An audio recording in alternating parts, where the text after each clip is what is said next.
जी next हम draw करेंगे structure of nephron. तो नेफ्रॉन के ऊपर भी आपको नोट आ सकता है, draw the structure of nephron, diagram of nephron, और draw the microscopic structure of the kidney. तो नेफ्रॉन की डायग्राम आपने कैसे ड्रॉ करनी है, और इसके ऊपर ही बाद में हम करेंगे फिजियोलॉजी ऑफ यूरिन फॉर्मेशन।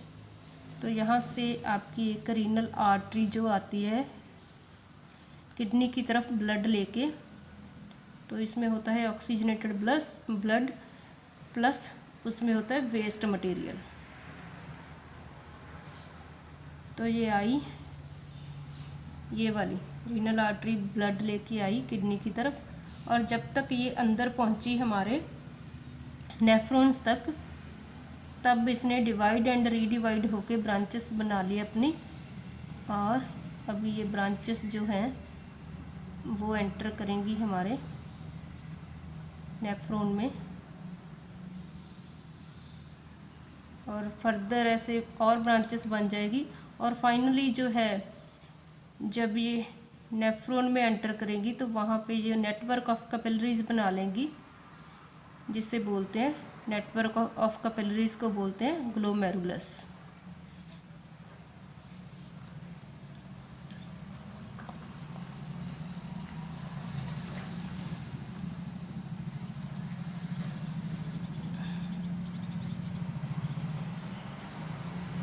तो ये थी हमारी मेन रीनल आर्टरी, इसने डिवाइड होके आर्टरियोल्स बना लिया, और जब तक ये पहुंची हमारे नेफ्रॉन्स के ग्लोमेरुलस कप में, तब तक इसने और डिवीज़न करके छोटी छोटी ब्रांचेस बना ली, जिसे बोलते हैं glomerulus. these network of capillaries called glomerulus। और जो यहाँ तक लेके आई ब्लड उसे बोलते हैं A फॉर एफरेंट आर्टरी, और जो ब्लड बाद में आउट फ्रॉम द नेफ्रॉन लेके जाती है उसे बोलते हैं E फॉर इफरेंट आर्टरी।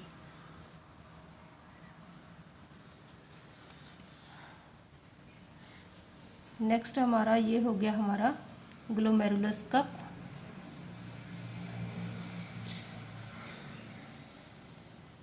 और inside the glomerulus cup there is network of capillaries that is called glomerulus। Tube like portion extends forward and form the proximal convoluted tubule। This U-shaped portion is called loop of Fresnel। Then this portion is called distal convoluted tubule, and after this there is collecting duct। तो हम सभी को अलग अलग इसकी labelling कर देंगे। This cup shaped portion is called glomerulus cup, and this network of capillaries is called glomerulus। Then this tube like portion extend downward, and this portion is called proximal convoluted tubule।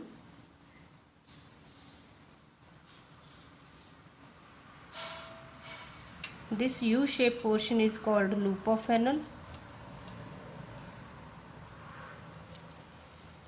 and this portion is called distal convoluted tubule, and this wide tube like portion is called collecting duct।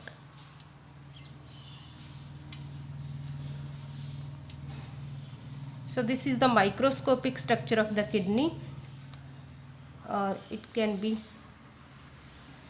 called nephron। तो ये है हमारा microscopic structure, जो millions की गिनती में nephron present होते हैं मेडुला वाले पोर्शन में एंड कॉर्टेक्स वाले पोर्शन में किडनीज में।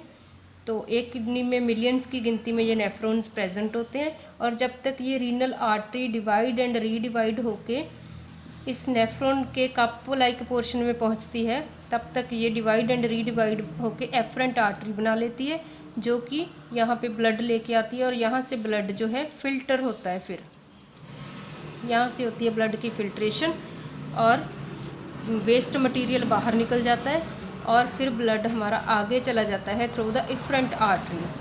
तो इफरेंट आर्टरीज यहाँ से ऑक्सीजनेटेड ब्लड जो है दूर लेके जाती है, प्लस इसमें वेस्ट बिल्कुल भी नहीं है क्योंकि वेस्ट हमारा सारा यहाँ पे फिल्टर हो गया। तो आगे चल के एफरेंट आर्टरीज ने क्या बना लेनी है, आगे चल के इसने और सेगमेंटल ब्रांचेस बना लेनी है इस अपनी, जिससे बोलते हैं सेगमेंटल कैपिलरीज।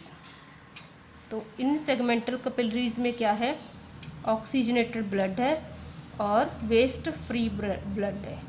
थोड़ा बहुत वेस्ट जो यहाँ पे फिल्टर नहीं हुआ वो आगे चल के डायरेक्ट हमारे कलेक्टिंग डक्ट में या डिस्टल कॉन्वोल्यूटेड ट्यूब्यूल में डायरेक्ट ड्रेन हो जाता है, otherwise this blood is waste free.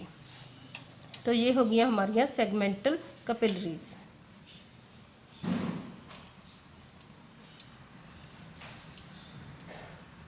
तो इसमें ऑक्सीजनेटेड ब्लड होता है, ये ऑक्सीजनेटेड ब्लड इन्होंने दे देना है हमारे रीनल सिस्टम के जितने भी सेल टिश्यू है उनको दे देना है और वहाँ से कार्बन डाइऑक्साइड ले लेनी है।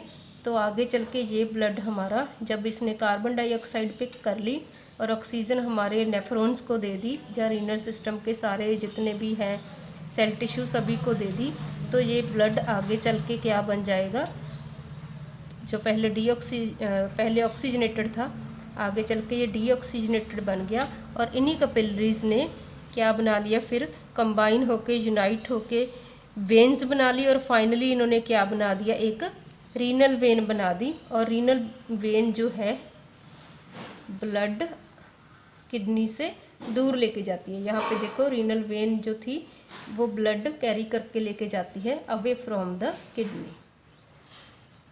तो इन कैपिलरीज ने ऑक्सीजन दे दी सेल टिश्यू को, कार्बन डाइऑक्साइड वहाँ से पिक कर ली, इसलिए ब्लड हमारा डीऑक्सीजनेटेड बन गया। तो अभी ये छोटी छोटी वेन्यूल्स इसे हम बोल सकते हैं, वेन्यूल्स ने मिल के वेन्स बना ली और फाइनली इन्होंने एक रीनल वेन बना के ये सारा डीऑक्सीजनेटेड ब्लड जो है हमारी जो है किडनीज उनसे दूर ले गई, लीव कर गई। तो ये था हमारा डायग्राम ऑफ द नेफ्रॉन। तो नेक्स्ट हम पढ़ेंगे, इसी डायग्राम की हेल्प से हम पढ़ेंगे फिजियोलॉजी ऑफ यूरिन फॉर्मेशन।